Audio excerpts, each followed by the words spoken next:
Saludos a todos y cada uno de mis hermanos y hermanas en Cristo Jesús de la Primera Iglesia Bautista. De manera especial a nuestros hermanos de la clase Rosa de Sarón. También sean bienvenidos. También los que nos ven a través de nuestro canal de la PIB Juárez en YouTube. Ya sea visitantes, amigos, familiares o a personas que se les han recomendado estas videos, estas clases que la iglesia tiene en nuestro canal. Hay para todas las edades, hay cultos dominicales, cultos de oración, clases de escuela dominical para todas las edades y clases también especiales, de temas especiales que se dan también ahí, y ahí los encuentran todos estos recursos y gracias a Dios por ello. Hermanos y hermanas, vamos a empezar una nueva serie de temas. Ya terminamos el análisis de todas las cartas, de las 7 cartas en el libro de Apocalipsis. Hablamos largo y tendido de ello dentro del tiempo permisible para la escuela dominical, claro. Y vamos a empezar una nueva serie de temas muy interesantes. Vamos a analizar al profeta Elías, ¿sí? El tema es algo largo, es Elías, ¿sí? Viviendo fuera de la zona de comodidad. Viviendo fuera de la zona de comodidad. Y el subtítulo es Sirve con valor. Sirve con valor. Vamos a estar analizando pues al profeta Elías, su ministerio muy sobresaliente dentro de la palabra de Dios. Elías significa Jehová es Dios. Algunos lo ponen como que Jehová es mi Dios. Y de acuerdo a lo que vamos a estar viendo del ministerio de Elías, vamos a ver que el nombre de Elías fue muy apropiado para el ministerio que él desarrolló. Obviamente con todo el respaldo de Dios. Recordemos que aunque leemos y estudiamos de grandes hombres y mujeres en la palabra de Dios, nunca debemos de perder el foco de que realmente quien es digno de toda la honra y la gloria y de toda la alabanza y de todo el reconocimiento es Dios. Nunca perdamos eso de foco, hermanos. ¿Y por qué?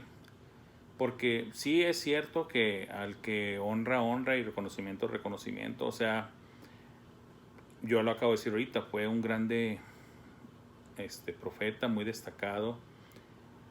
Pero obviamente también se registra todo acerca de los personajes y lo he mencionado en otras clases. Vemos las altas y bajas de estos personajes. Pero no con eso los menospreciamos, claro que no. Pero tampoco debemos de ponerlos en un altar, tampoco. O sea, hay que ver las cosas siempre con perspectiva sana, sobre todo lo más bíblica posible, y reconocer cuando haya que reconocer algo, sacar lo bueno de eso. Ese es el principio siempre que el Señor nos aconsejó, examinarlo todo, retener lo bueno y desechar lo malo, ¿va? ¿Qué significa con eso? Que por ejemplo cuando vamos a analizar la vida de un personaje, pues debemos de procurar imitar todo aquello en lo que ellos hicieron bien y obviamente evitar en lo que ellos cayeron y quisieron mal. Esa es la sencillez de lo que debe uno hacer. Créanmelo, lo que les digo lo siguiente: hay gente que no entiende este principio bíblico. La Biblia es muy clara, inclusive ya después, siglos después de todas estas cosas que pasaron de varios personajes del Antiguo Testamento, la Biblia en el Nuevo Testamento nos dice claramente que Dios dejó que todas estas cosas quedaran escritas para ejemplo de nosotros. Tienen un propósito y es el ejemplo. Y lo que les iba a decir que parece increíble es que hay gente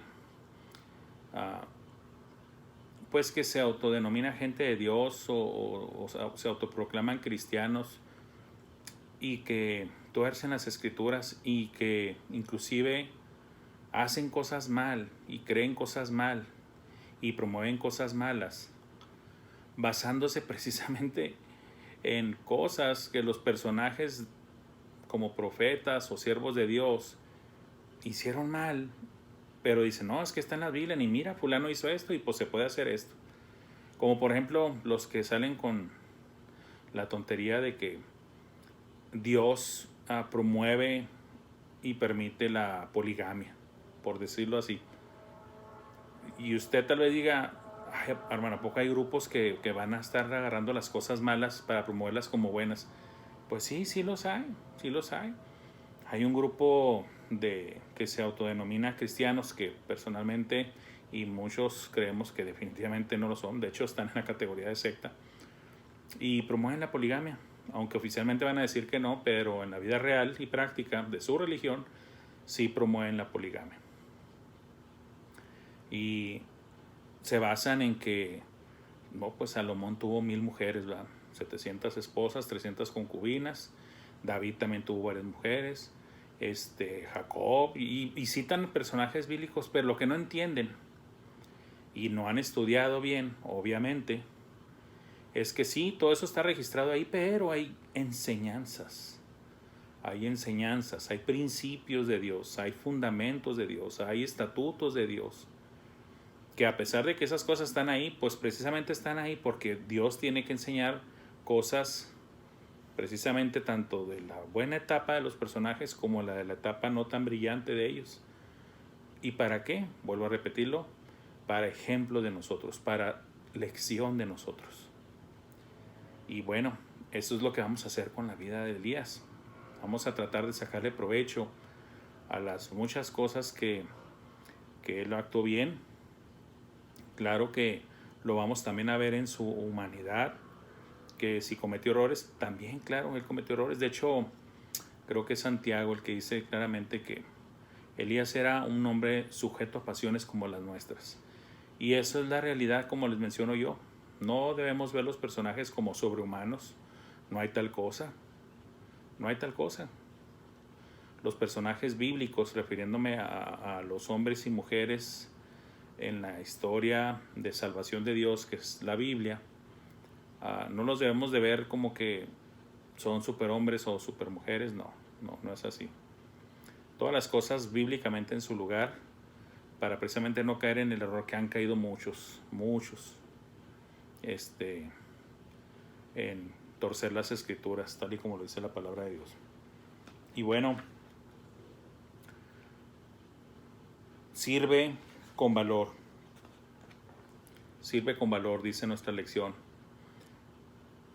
Vivimos en tiempos, hermanos y hermanas, en que hay mucha oscuridad en el mundo. Vivimos en tiempos muy difíciles. Vivimos en tiempos proféticos, específicamente escatológicos. Vivimos en los últimos de los últimos días y todavía falta. ¿Cómo lo sé? Porque lo dice la palabra de Dios. Pero ya identificamos claramente que estamos viviendo en esos tiempos difíciles y peligrosos de los que habla la palabra de Dios. El ejemplo de Elías es de que habló de manera fuerte y clara y tajante en tiempos de la historia de Israel en que el mal también estaba muy abundante, desde los niveles superiores de gobierno hasta en el pueblo común. Y reinaba la oscuridad, la idolatría, la maldad, las fuerzas satánicas, demoníacas. Y ahora vivimos en tiempos que obviamente yo en lo personal, basado en análisis bíblico y actual, yo creo que supera esos tiempos. Pero también he comentado que como cristianos, en términos generales, incluyéndonos a todos, hemos vivido unas décadas de vivir dentro de una burbuja, ¿sí? Hemos vivido en una burbuja. Y muchos no han estado ni están todavía preparados para portarse a la altura de la cual se nos requiere que nos portemos en estos tiempos tan difíciles. No se trata aquí de hacer sentir mal a alguien de manera directa, pero sí se tratan estas lecciones, y los títulos son muy sugestivos, son muy claros, ¿sí? Y les repito, yo no escojo los títulos así son claros como vienen en las lecciones, pero obviamente aporto la parte de la investigación y del estudio bíblico para todavía más enriquecer. Y en veces, ustedes lo saben, me ando pegándole a la hora en la clase, 1 hora 5, 1 hora 10, inclusive llegué, creo, no porque quiera yo abusar del tiempo de ustedes, hermanos, sino que hay que aprovechar siempre bien el tiempo, como dice la palabra de Dios, y no sacrificar, porque hay temas que los vamos a ver y que quién sabe en cuánto tiempo Dios nos da la oportunidad de volver a escucharlos. Tal vez pronto, tal vez ya no. ¿Por qué? Porque así es la vida, y así es la vida cristiana. Entonces, bueno, sirve con valor. ¿Y por qué invita y exhorta que sirvamos con valor? Porque se entiende que tal vez no lo hemos estado haciendo así. Tal vez hemos sido temerosos, de poco valor, de cobardes inclusive. Y vuelvo a repetirlo, no se ofendan. Todos estos temas de esta revista trimestral les comuniqué desde hace tiempo que eran de autoexamen, de autoanálisis de nuestra vida y condición espiritual. Ese es el propósito de esas lecciones. Vamos a irnos ahí a la palabra de Dios en el primer libro de Reyes, capítulo 16. Van a ser los versículos del 29 al 33, y luego el capítulo 17, versículos del 1 al 6. ¿Sí? Eso es lo que vamos a estar analizando.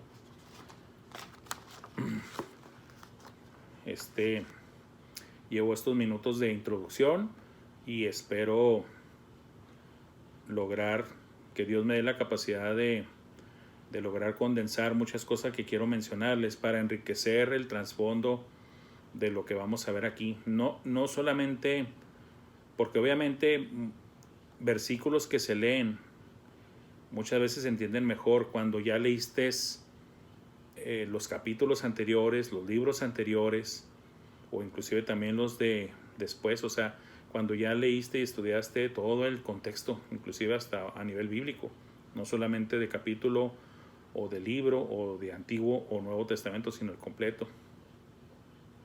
No les estoy diciendo que yo sé todo, obviamente, claro que no, ¿verdad? Pero quiero aportar este pequeño grano de arena para bendición de todos y cada uno de nosotros, para edificación de la iglesia. Los que ya están acostumbrados a mi clase saben a qué me refiero, ¿verdad? No quiero quedarme nada más con lo de aquí, sino tratar de dar más. Así, de hecho, también nuestro hermano César Sánchez, también es su forma de enseñar. Si se fijan y lo han observado, él también trae más material para enriquecer la clase, y muchas veces inclusive hasta corregimos el material, ¿verdad? Porque también es de humanos equivocarse, y en ocasiones es de esperarse que tal vez no sean cosas muy exactas, pero para eso entra la función del maestro, ¿verdad? Y corregir o complementar o aclarar o enriquecer. Dice la palabra de Dios así: Primero de Reyes 16, 29 al 33. Comenzó a reinar Acab, hijo de Omri, sobre Israel el año 38 de Asa, rey de Judá. Y reinó Acab, hijo de Omri, sobre Israel en Samaria 22 años. Y Acab, hijo de Omri, hizo lo malo ante los ojos de Jehová, más que todos los que reinaron antes de él, porque le fue ligera cosa andar en los pecados de Jeroboam, hijo de Nabat, y tomó por mujer a Jezabel, hija de Ed-Baal, rey de los Sidonios, y fue y sirvió a Baal y lo adoró, e hizo altar a Baal en el templo de Baal que él edificó en Samaria. Hizo también Acab una imagen de acera, haciendo así Acab más que todos los reyes de Israel que reinaron antes que él, para provocar la ira de Jehová, Dios de Israel. Yo sé, hermanos, que los hermanos y hermanas de mucho tiempo en el Evangelio, no sé cuántas veces puedan decir que ya han leído, estudiado o escuchado sermones acerca de este tema. Y si usted es nuevo en el Evangelio, tiene poco tiempo, no se sienta mal. Para todo hay un tiempo. Todos pasamos por las diferentes etapas. Y algo que he aprendido a lo largo de todos estos años en el Evangelio y en el ministerio de la enseñanza, y también siendo alumno, obviamente, porque siempre somos alumnos, es de que aún y con todo, siempre el Señor nos bendice. Cuando pensamos que ya sabemos y conocemos bien algo y resulta que el Señor nos trae algo nuevo. Siempre es así. La palabra de Dios es rica y abundante. Acab es reconocido por ser un personaje bastante malo. Aquí lo acabamos de leer. Es el séptimo rey en lo que viene siendo el reinado ya separado, ¿sí?, del pueblo de Israel.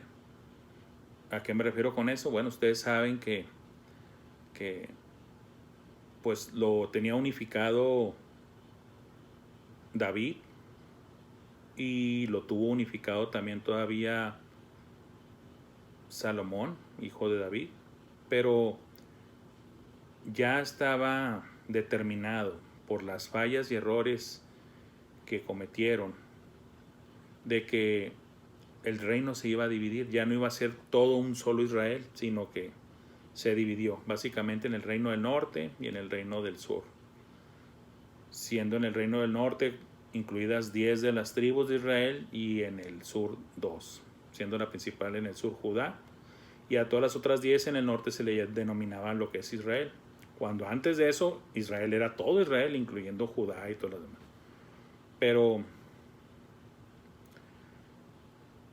los reyes del norte, los reyes de Israel, siempre se caracterizaron por ser malvados, empezando la historia malvada ahí con Jeroboam, un personaje torcido, un personaje malvado que adoraba a los becerros de oro y anduvo promoviendo la adoración de esos becerros de oro como si fueran dioses, trayéndonos a la memoria las historias de Éxodo, cuando Dios sacó a su pueblo de Egipto. ¿Y qué hicieron? Pues le pidieron a Aarón que les hiciera un becerro de oro. Ahí se pusieron a adorarlo como si fuera un dios, después de haber visto tanto milagro por parte del verdadero Dios. Este personaje pues reinó 22 años, ¿sí?, en Samaria, la cual era capital, la cual fue declarada capital por su papá Omri. Y el hijo, en este caso, lo continuó así, ¿sí? Hizo lo malo ante los ojos de Jehová. Hizo lo malo ante los ojos de Jehová. Pero le sigue agregando más. Hizo lo malo más que todos los que reinaron antes de él. O sea, los otros fueron malos y este fue malo, y aún más, aún le aumentó, aún multiplicó, aún hizo más males todavía, ¿sí? Porque le fue ligera cosa andar en los pecados de Jeroboam, hijo de Nabat. Le fue ligera cosa, se le hizo fácil seguir ese mal ejemplo, se le hizo cómodo, se le hizo natural continuar haciendo lo malo que los demás reyes ya habían hecho, y no solamente eso, sino que todavía él dijo, y vamos a aumentarle más. Me adelanto a lo último que dicen los versículos que leí, nomás para que vieran a qué me refiero. ¿Para qué? Para provocar la ira de Jehová, Dios de Israel. Gente malvada, gente torcida, gente malintencionada. Porque ¿por qué lo hacía? Dice aquí, para provocar. Gente, ¿cómo se les llama a esas personas? Gente temeraria. ¿Qué es un temerario? Y no van a salir con la charra de que es un grupo de cantantes, ¿verdad? No me digan eso, hermano. Es una persona que arriesga su integridad, su vida misma, por hacer algún tipo de osadía, no temiendo, enfrentándose a la misma muerte. Porque obviamente aquí él estaba provocando al único Dios verdadero. Al único Dios verdadero. Y luego, además de estar repitiendo los pecados de sus antepasados, en particular y descritamente los de Jeroboam, tomó por mujer a Jezabel, hija de Ed-Baal, que ya aquí con el nombre del papá de Jezabel ya empezamos a ver por dónde viene la cosa. Para empezar, no era israelita ella, no era de las tribus de Israel, ella venía ya del norte, del rey de los Sidonios, y fue y sirvió a Baal y lo adoró. ¿Por qué fue y sirvió a Baal y lo adoró? Porque obviamente su esposa Jezabel venía de una nación, venía de un reino que adoraban a Baal.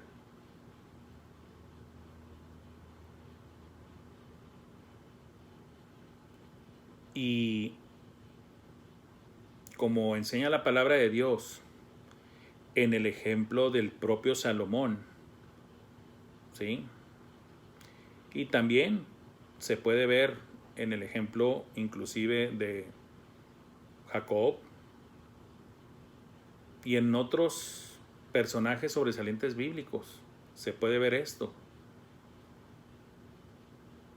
de que son inducidos, son arrastrados, son presionados para relajarse y ceder y volverse transigentes hacia el mal, hacia el pecado, hacia, en este caso, la idolatría. Jezabel fue una gran promotora del culto a Baal.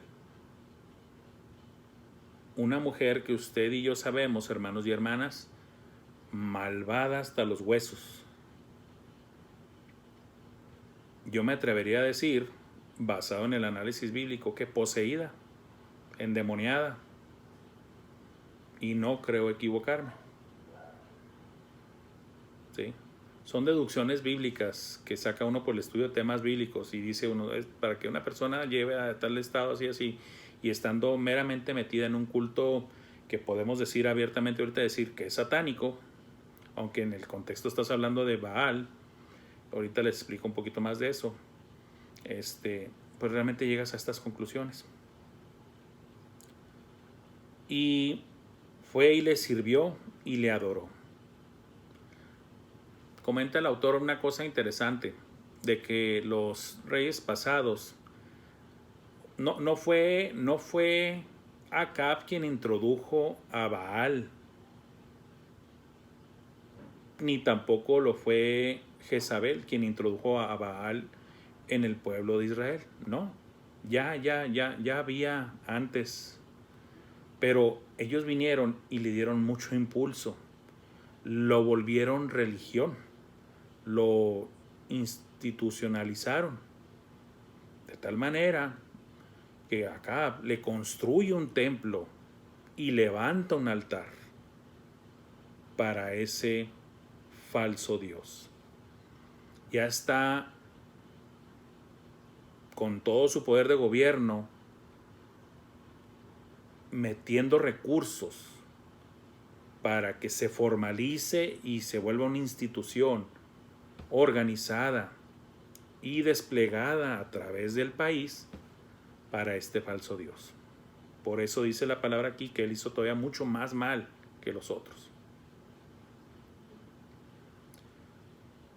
Se menciona que de manera torpe, ¿verdad?, de manera negligente, los reyes anteriores fueron metiendo poco a poco lo del Baal, pero como que queriéndolo igualar, de que miren, es otra forma de hablar, de dirigirse a Jehová Dios, ¿va? Baal significa Señor, ¿va? Baal significa Señor, y pues Jehová es el Señor, y pues si le decimos Baal, pues es otra forma de decirle, miren, el término viene acá de los vecinos y todo, entonces no hay problema, ¿verdad? Estamos hablando de lo mismo. Y les hago yo a ustedes la pregunta, ¿no les suena conocida esta historia? A mí sí, hermanos, y yo creo que a algunos de ustedes también. Vivimos en tiempos, hermanos, vivimos en tiempos en que líderes de grupos religiosos con membresía considerable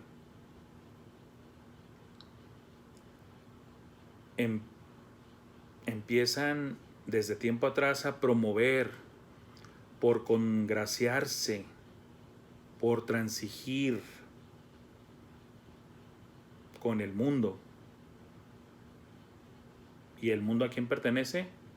En términos, vamos a decir, ideológicos, en términos prácticos, la Biblia dice que le pertenece al diablo. No estoy diciendo que el diablo es el dueño, la Biblia dice que el creador es el dueño, Jesucristo. Pero la misma Biblia dice quién es el Dios de este mundo y de este siglo. En pocas palabras, el que está reinando ahorita aquí de manera usurpada, pues es Satanás.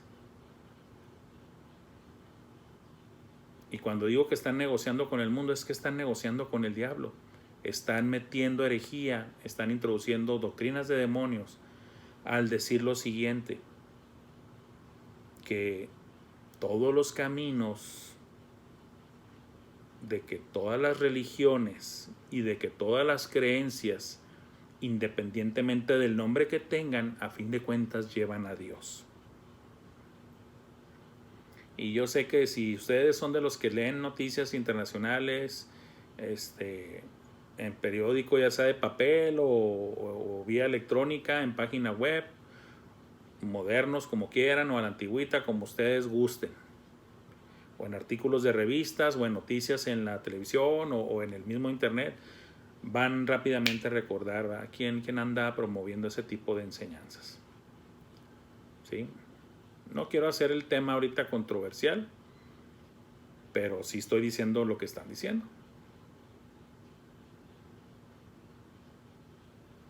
Todos los caminos llevan a Dios, y no importa que le llames Alá, no importa que le llames Buda, no importa que le llames Confucio, no importa que le llames Ra, no importa que le llames Siva, no importa que le llames como le llames y como le llames, son manifestaciones de Dios, y a fin de cuentas todos te quieren iluminar y llevarte a Él. Al punto inclusive de decir, y los ateos también van a ir al cielo, y los homosexuales, y tanta cosa barbárica que enseñan. Ahora, cuando hablo y menciono, por ejemplo, que transgéneros, homosexuales, lesbianas y cosas de ese tipo en las clases, hermano, no se vayan con la finta. Cualquier persona independientemente del pecado que haya estado viviendo y practicando, si la persona se acerca arrepentida, quebrantada a nuestro Señor Jesucristo y le suplica perdón y le reconoce como Dios, Señor y Salvador, y lo recibe en su corazón de manera personal, esa persona es salva. La Biblia lo enseña de la siguiente manera, cuando dice Pablo, y esto erais algunos de vosotros, pero ya habéis sido renovados, regenerados, rescatados, salvados. Esto erais. ¿Qué es lo que digo? Que claro que pueden llegar los homosexuales, lesbianas y transgéneros y todas las letras del abecedario que le agregaron, y hay quién sabe cuántas cosas por ahí. Claro que pueden llegar a los pies de Cristo, si no, no estaríamos haciendo precisamente esto, de estar enseñando la palabra de Dios para que cualquiera la escuche y para que cualquiera reciba el Evangelio, porque la fe viene por el oír y el oír por la palabra de Dios. ¿Sí? Así es que no crean que es hacer menos o hablar despectivo, no, es simplemente acomodar las cosas como son. También, y como les he explicado en testimonio personal a algunos, también puedo hablar igualmente de los adúlteros o de los fornicarios o de los drogadictos. A fin de cuentas, todos estuvimos, y algunos todavía están, ¿verdad?, muertos en nuestros delitos y pecados. ¿Por qué? Porque la palabra de Dios lo dice, ¿verdad? Por cuanto todos pecaron y están destituidos de la gloria de Dios. No hay justo ni aun uno. Y yo también estoy en esa lista. Yo, pecador, ¿verdad?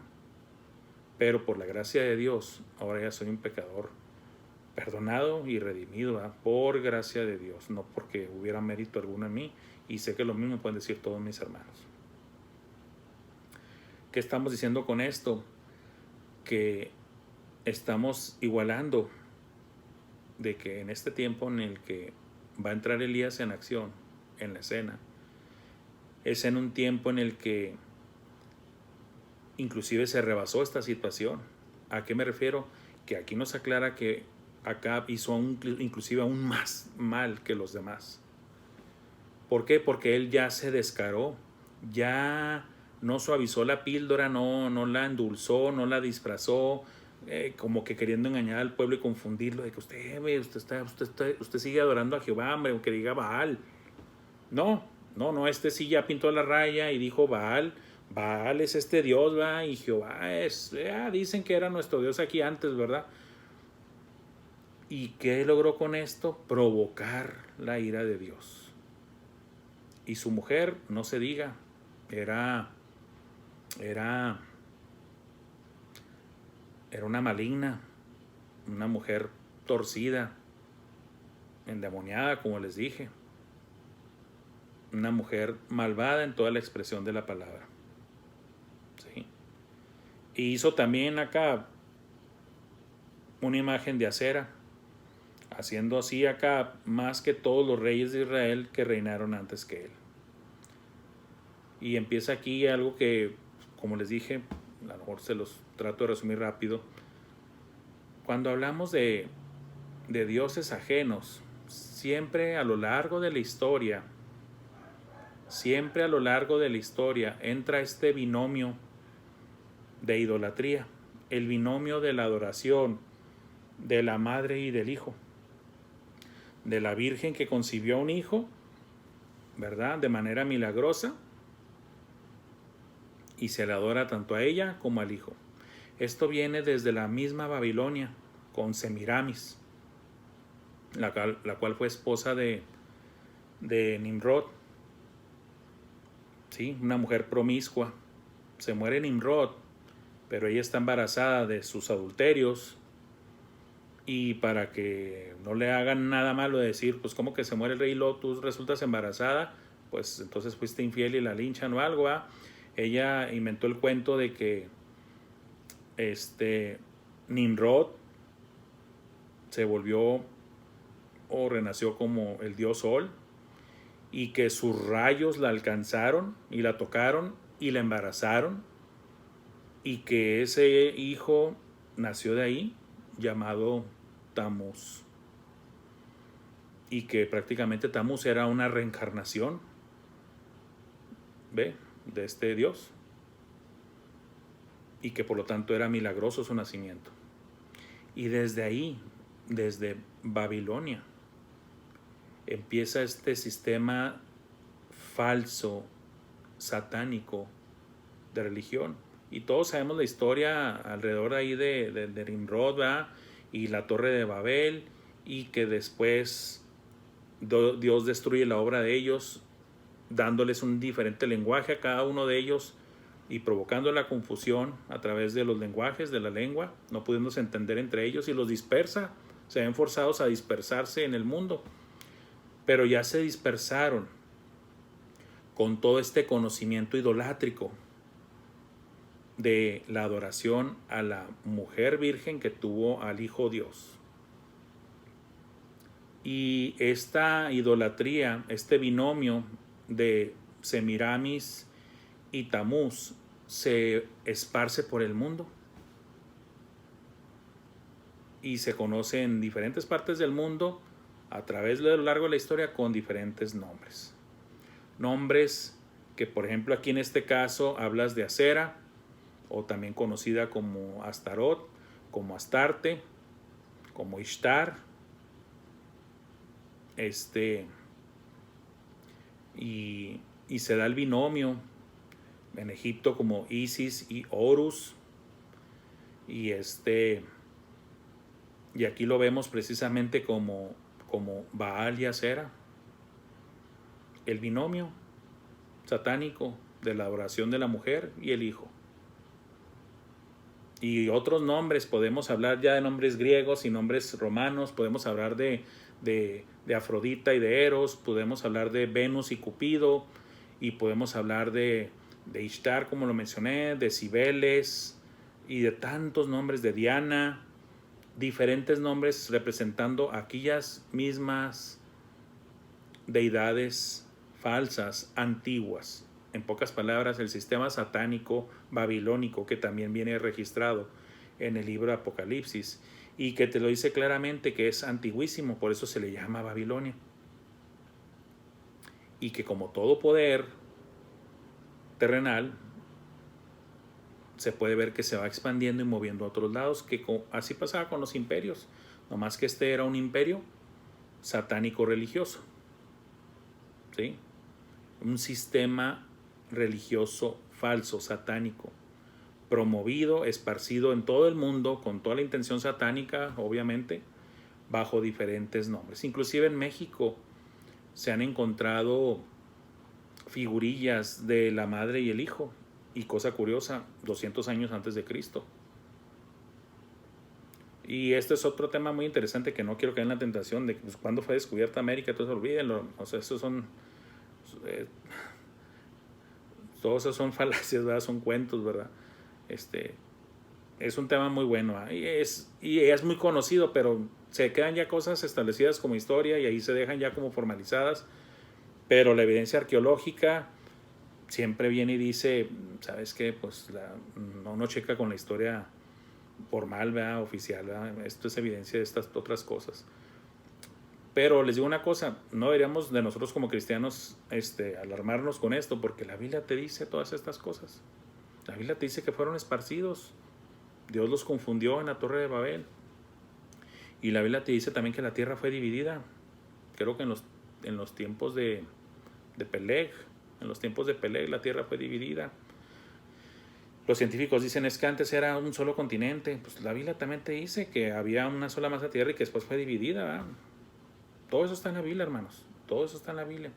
Por eso para nosotros no es sorpresa. Si usted estudia la Biblia, no debe ser sorpresa que diga, pues como que había habitantes antes en América y cómo llegaron ahí.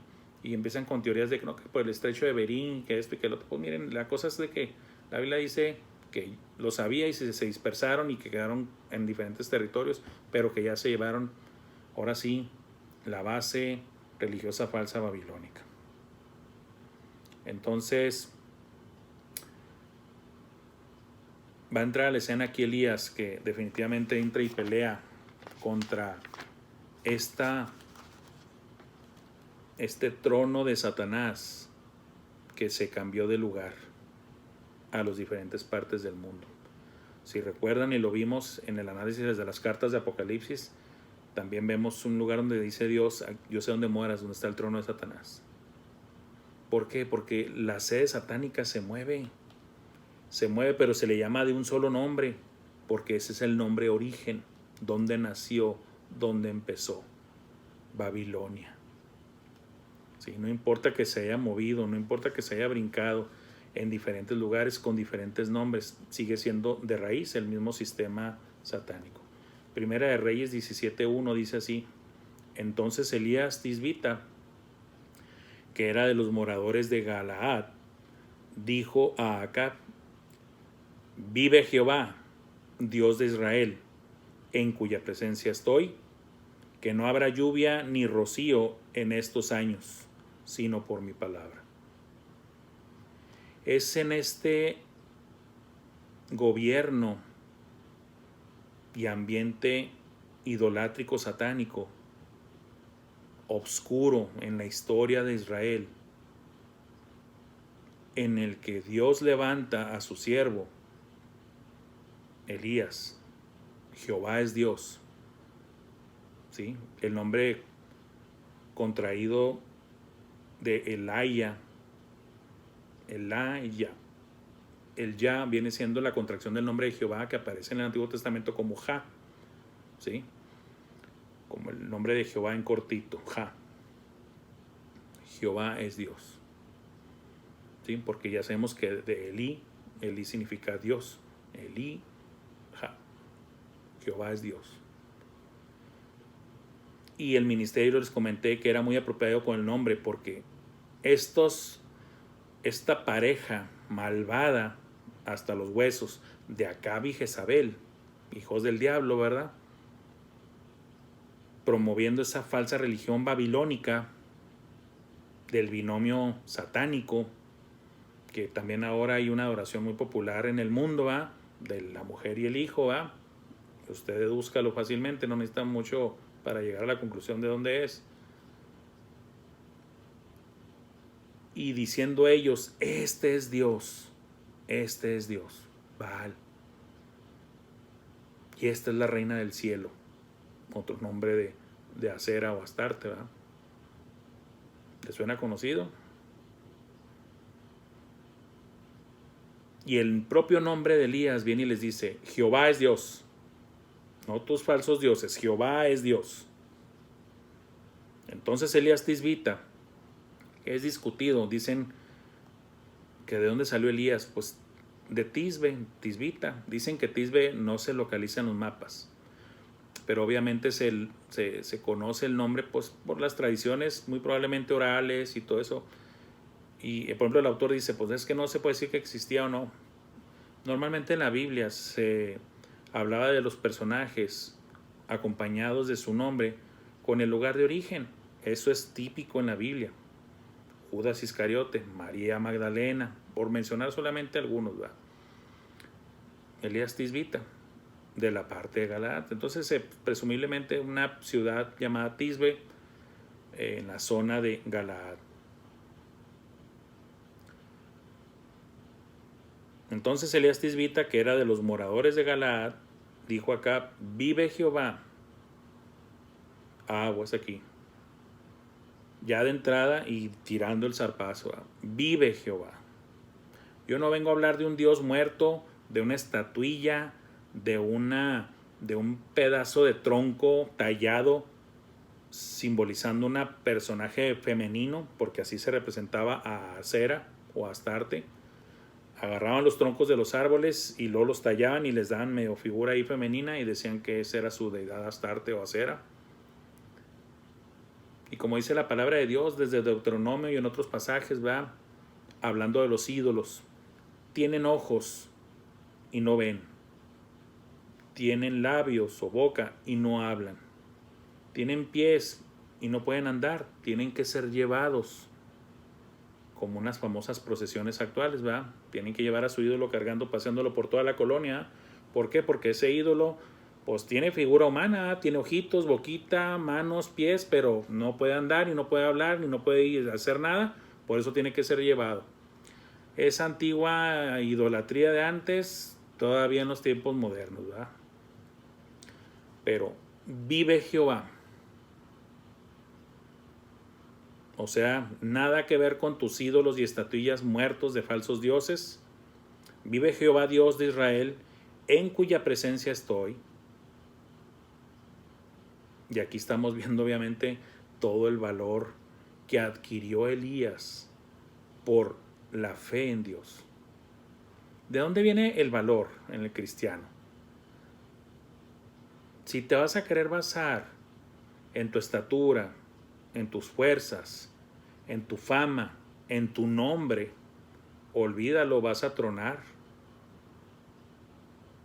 Vas a tronar, vas a caer como Goliat, con una piedra en la frente, ¿verdad? Tirada por un hombrecito chiquito llamado David. Así vas a caer. No,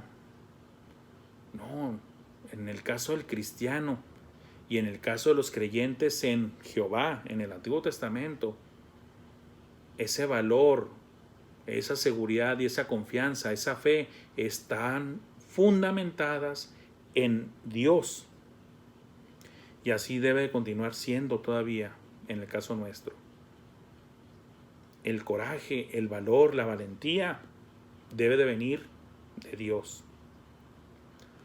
Debemos de estar seguros que estamos en las manos de Dios, que Dios nos tiene un ministerio, que Dios nos tiene una encomienda. ¿Cuál?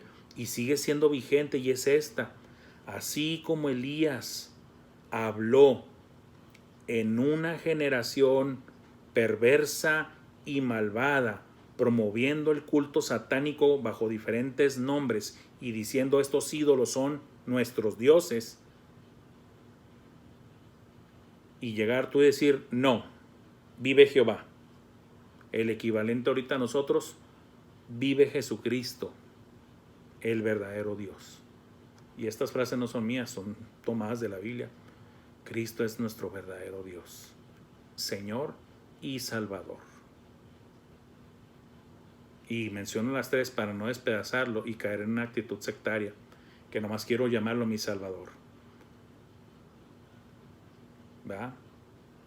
Pero no puedo llamarlo Dios porque no es esto. No puedo llamarlo Señor porque implica que tenga que rendirle todo. Y empiezan a fragmentar a Dios y hacen un Dios personalizado. Por eso ahorita existen tantos dioses, miles o millones de dioses. ¿Saben por qué?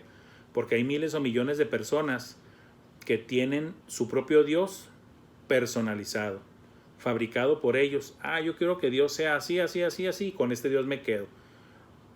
Sí, con el Dios que voy los domingos y le digo que lo amo y le canto y rezo, ¿va?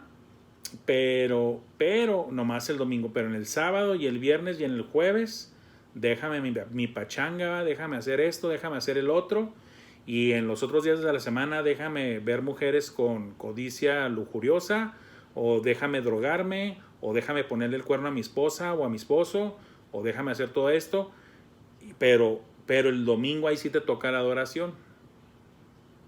¿Sí? Un Dios personalizado, fuera de la realidad bíblica, uno que tú mismo te formaste. Ahora, dije cosas burdas, pero puedo irlas suavizando y son más sutiles y igual de peligrosas. Podemos hablar de gente que se ve que es muy religiosa y que dice, no, yo creo en el Dios de amor. Y como creo en el Dios de amor, yo no creo en ese Dios que dicen de que tiene creado un infierno para castigar a los no creyentes por toda la eternidad. No creo yo en ese Dios. Yo creo en el que Dios es amor. Por lo tanto, lo otro es metafórico, es alegórico, no existe. Es una forma de decir nada más de que debemos de portarnos bien, pero Dios no nos va a poder castigar por toda una eternidad, ¿te imaginas? Igual, el mismo lugar destino para esas personas que se llaman religiosas es el mismo que el de los otros. ¿Por qué? Porque igualmente mueren sin el verdadero Dios. Es lo mismo, es la misma falta. Dios nos conceda obtener de Él el valor que necesitamos para alzar nuestra voz, hermanos. para no ser cobardes. Y no son términos míos, lo vuelvo a repetir. ¿Por qué cree que en Apocalipsis dice, mas los cobardes estarán fuera? Los perros estarán fuera. No quiero entrar en términos de análisis de términos bíblicos en Apocalipsis porque es muy tentador, pero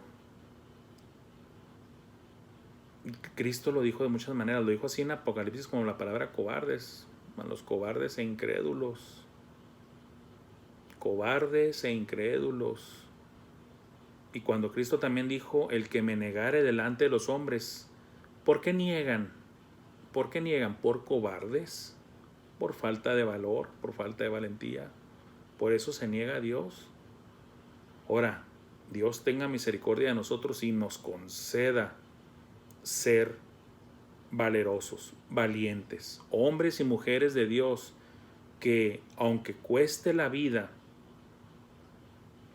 y déjenme ser un poquito más realista, que claro que puede llegar a costar la vida, nos puede llegar a costar la vida, pero vamos a decirlo así de una manera más aterrizada a nuestra realidad.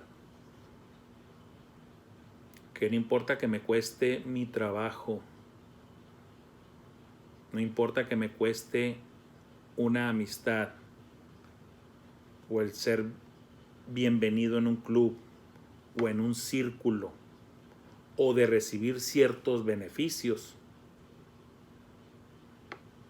si niego el nombre del Señor. Que me condicionen de que si los quiero recibir esos beneficios, mira, si tú sigues con tu cosita de que eres cristiano, de que eres cristiana, y sigues queriéndonos aquí meter tu predicación de Cristo, no vas a ser bienvenida al club, no vas a ser bienvenido en este grupo, no vas a recibir tu promoción, no te vas a quedar en este trabajo, no vas a recibir aumento, siempre te vas a quedar ahí.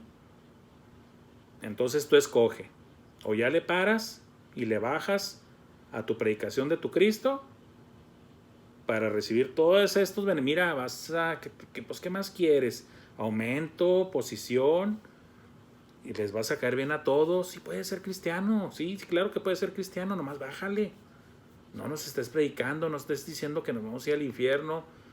Eso puras mentiras, hombre, pues estás loco, ¿cómo crees eso tú? Esa es la realidad y eso es traernoslo lo traducido al tiempo actual, hermanos. De todas formas, para esas cosas y cada una de ellas necesitas el valor de decir, pues ok, no le hace que me cueste el aumento, el trabajo, la promoción, el no pertenecer a este grupo, a este club, o a esto o al otro, o a este otro beneficio. No le hace, lo sé de perder por amor de mi Señor y mi Dios y mi Salvador, Cristo Jesús. Dios nos concede esa valentía, esa convicción, esa fe, esa fuerza, ese valor para pregonarlo a tiempo y fuera de tiempo. ¿Sí?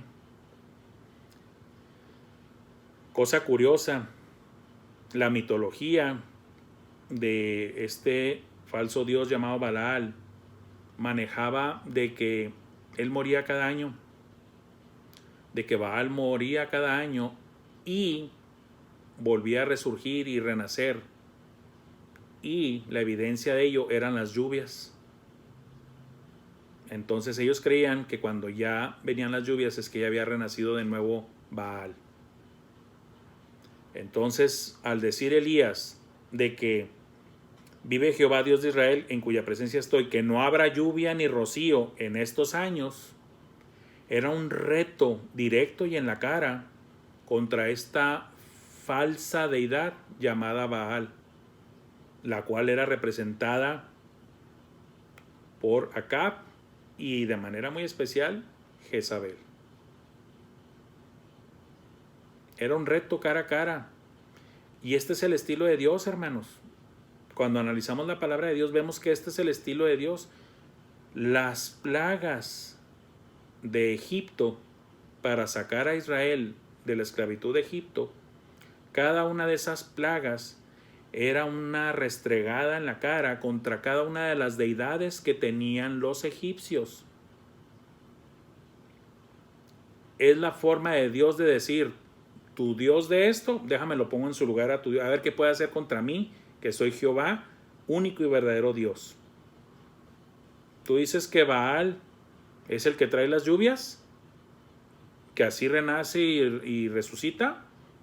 Déjame te cierro las lluvias y el agua y el rocío, ¿verdad? Por algunos años. ¿Qué es el pensamiento de ellos? ¿Qué te pasa? ¿Cómo dices eso? Cada año va a venir Baal a traer las lluvias. A ver, quiero verlo. Pues bueno. Ya sabemos la historia y para allá vamos, ¿verdad, hermanos? Y lo vamos a estar analizando todos estos domingos.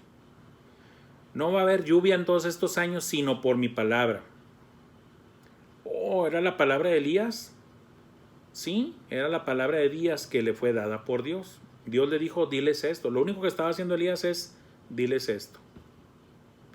Y podemos preguntarnos, bueno, ¿y por qué no dijo que por palabra de Dios? Es sencillo, hermanos. Así como Acab y Jezabel eran los embajadores de Baal, y ellos hablaban, ¿verdad?, en nombre de Baal, Elías iba y hablaba en nombre de Jehová. Él era su embajador, su representante, su profeta. Entonces por eso lo declara así. Y luego nos pasamos a la siguiente parte, a la última ya, hermanos. Primero de Reyes 17, de 2 al 6. Ya, en este caso, Elías va y no tira un rollo, hermanos. Nada más dice estas frasecitas que vimos aquí. Vive Jehová, ¿verdad?, que no va a llover en estos años, sino por mi palabra. Punto.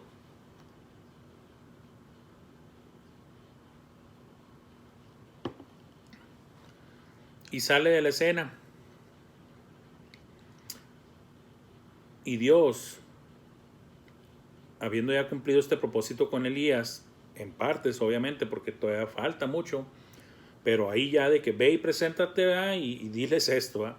Y ahora viene Dios y dice, y vino a él, o sea, a Elías, palabra de Jehová diciendo, apártate de aquí y vuélvete al oriente, y escóndete en el arroyo de Querit, que está frente al Jordán. Beberás del arroyo, y yo he mandado a los cuervos que te den allí de comer. Y él fue e hizo conforme a la palabra de Jehová, pues se fue y vivió junto al arroyo de Querit, que está frente al Jordán. Y los cuervos le traían pan y carne por la mañana y pan y carne por la tarde, y bebía del arroyo. Ahora, ¿qué aprendemos de esto? Normalmente tendemos a pensar que, por ejemplo, ya que Elías era un profeta de Dios, que ya había llegado al nivel máximo que podía llegar, era el profeta de Dios, que los que tenían que aprender cosas o recibir el mensaje eran sus enemigos nada más, en este caso el pueblo de Israel, y en este caso en particular Acab y su reina extranjera Jezabel. Pero no, hermanos, no. Como dijo Pablo, yo mismo no pretendo haberlo alcanzado. Hablando Pablo de Jesucristo. Y estamos hablando de Pablo, y alguien puede decir, el mayor misionero en el mundo conocido entonces, Pablo, grandemente utilizado por Dios, sí, y con todo el historial y currículum que podemos ver de Pablo, pero también hay que ver lo que Pablo dijo, y Pablo dijo, yo mismo no pretendo haberlo alcanzado ya. Siempre estamos aprendiendo, siempre Dios está trabajando con nosotros para moldearnos, para darnos forma. Y esa forma y ese molde es llevándonos realmente a ser lo más semejante posibles a su Hijo Jesucristo. Porque Él es la medida. Él es el varón perfecto. ¿Sí? ¿Y por qué digo todo esto? Porque aquí ahora vemos que, ok, ya fue Elías y dio el mensaje, y ahora le dice Dios, apártate de aquí, porque aquí se va a acabar el agua, aquí viene el juicio, ¿va? Y no nos sorprenda que esto afectó nada más al pueblo de Israel, a la parte norte de las 10 tribus, porque así como les mencioné ahorita, la salida del pueblo de Egipto Recuerden que también las plagas pegaban a Egipto, no pegaban a Gosén, no pegaban al pueblo de Israel, ¿sí? Cuando se estudia de manera bien esto, se entiende esto. No es correcto decir que también el pueblo de Israel sufría las plagas, no, porque no estaba Dios castigando al pueblo de Israel, estaba queriendo liberarlo precisamente de esclavitud. Los que estaban siendo golpeados y humillados eran los egipcios. Y así podía haber tinieblas nada más en el lado de Egipto y luz en el lado de la tierra de Gosén, donde estaba Israel, donde estaban los israelitas. Entonces aquí el juicio era sobre Israel, la parte norte con la capital Samaria. Ahora Dios le dice a Elías: apártate de aquí y vuélvete al oriente y escóndete en el arroyo de Querit. Se dice por los diferentes comentaristas y por el mismo autor también aquí que no sale en los mapas este arroyo, que debió haber sido un arroyo muy pequeño como para no haber sido conocido de manera histórica como para que aparezca en los mapas, pero que obviamente Elías sí lo conocía y lo identificaba, obviamente porque es en el tiempo de él y porque además dicen que lo de Tisbita significa transeúnte, que pasa temporalmente, que como tipo nómada. Entonces aluden a que la fama de Elías también era de gente que se movía a lo largo de la zona montañosa ahí de Galaad y todo eso, y que conocían todos esos lugares. Y dicen que aquí Elías le entiende perfectamente a Dios donde le dice que se vaya. Y de hecho es para esconderse. Entonces obviamente tenía que ser un lugar muy poco conocido. Y en este caso, obviamente ni conocido para Acab, ni para Jezabel, ni su gente, como para que hallaran a Elías. Apártate de aquí, vuélvete al oriente y escóndete. Este es un escondite. Kerit significa separar, arrancar, apartar. No sabemos si realmente el nombre aquí también tenga que ver como parte de la historia de qué es lo que estaba haciendo Dios con Elías, pero de que sí sabemos de que le está enseñando algo, le está enseñando. Porque Elías también estaba siendo tratado aquí por Dios. Número 1, necesitaba mantener la fe. Aquí es cuando hablamos del tema, cuando Cristo dice, oh, hombres de poca fe, y lo he explicado muchas veces, no se refiere a cantidad, sino a duración. A duración, es un término de poco en cuanto a tiempo. Aquí, y más adelante vamos a entender por qué hago este énfasis en la cuestión de Elías. Elías valerosamente se presenta ante Acab, le da el mensaje de Dios, pero ahora necesita seguir ejerciendo fe, porque Dios le dice, vete a un lugar, a un pequeño arroyo, donde vas a estar bebiendo de ahí para que no mueras de sed y no mueras de hambre, y te va a alimentar por medio de los cuervos. Cuando los cuervos, por la misma ley de Jehová, eran declarados como aves inmundas, son aves de rapiña, aves que comen animales muertos y que están picoteándolos y comiéndoselos con todo y sangre y todo, y animales inmundos. Oh, pero ahora sabemos, ahora en estos tiempos, porque si usted no ha visto documentales, le invito a que lo haga, los cuervos son de los animales o de las aves más inteligentes en el reino de las aves, son de las más inteligentes. No digo que son las más inteligentes, no lo sé, pero sí he visto estudios y documentales en los que dicen que son muy inteligentes, capaces de resolver problemas algo complejos. En la ley declarados como inmundos, sin embargo, Dios en particular escogió a estas aves, los cuervos, para que alimentaran a su siervo Elías. Entonces, habiéndole dicho Dios esto a Elías, Elías no se debe poner de que, ¿cómo me vas a hacer comer del pico de un animal inmundo? No, pues mejor me muero de hambre. No, Elías tuvo que someterse, obedecer y seguir teniendo fe. Si Dios dijo esto es así, esto es así. No se puso a alegar, no se puso a argumentar contra Dios, simplemente en fe obedeció. ¿De dónde venía este alimento de los cuervos? Bueno, lo sabemos que la Biblia lo dice, venían de la mesa del rey. ¿Se imaginan que Acab y Jezabel supieran eso?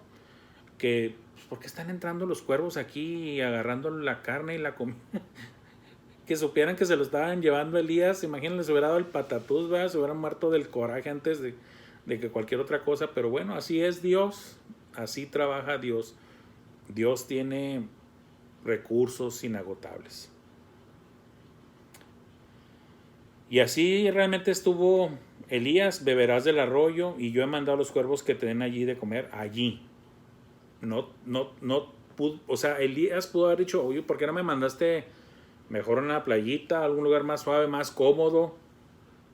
¿Por qué ahí en un arroyo que casi nadie conoce y que depende de las lluvias realmente? Y lo más por medio de aves inmundas. Pero como les digo, ejercer fe, obediencia y fidelidad a Dios, no importa. Si viene de Dios y ya dijo que es así, no lo cuestionemos. No nos pongamos al tú por tú, no aleguemos con el Altísimo. No aleguemos, no es inteligente ni sabio alegar contra el Altísimo.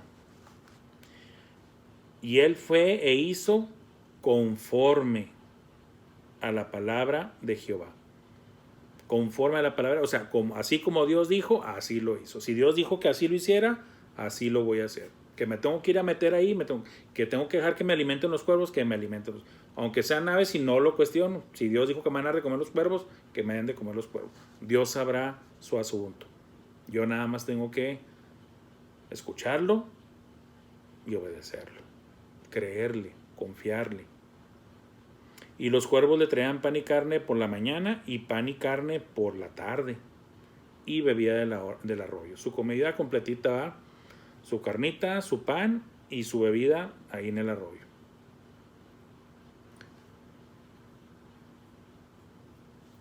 Muchas veces cuando oímos de que Dios nos va a sustentar, muchas veces queremos, tal vez humanamente hablando, querer pensar de que pues nos va a tener en una mesa llena de alimento y con zacatito a un lado y todo muy a gusto y sabroso. No, muchas veces el cómo.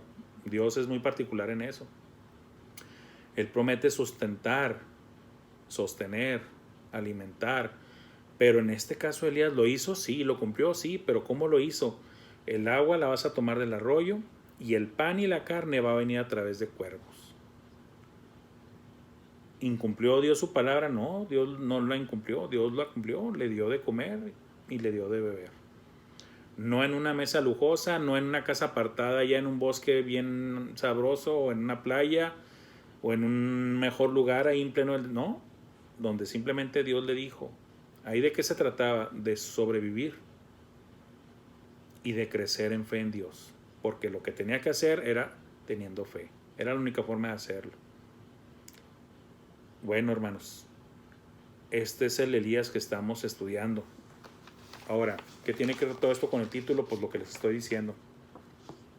En este caso, Elías viviendo fuera de la zona de comodidad o de confort, como lo escuchamos en términos modernos. Sal de tu zona de confort. O sea, hay tiempos en los que hay que estar a gusto, ¿sí? Y que bueno, cuando Dios lo concede y todo, pero también hay otros tiempos en los que no vas a estar tan a gusto. Pero que aún y con todo, nunca abandonados por Dios. Porque ¿cuántos testimonios no podemos oír de la fidelidad de Dios? Yo sé que hay muchos. Escuche los testimonios de misioneros. Hay muchos ejemplos, o de los mismos hermanos y hermanas de la iglesia. Y hay más lecciones que podemos aprender de esta sección, ¿va?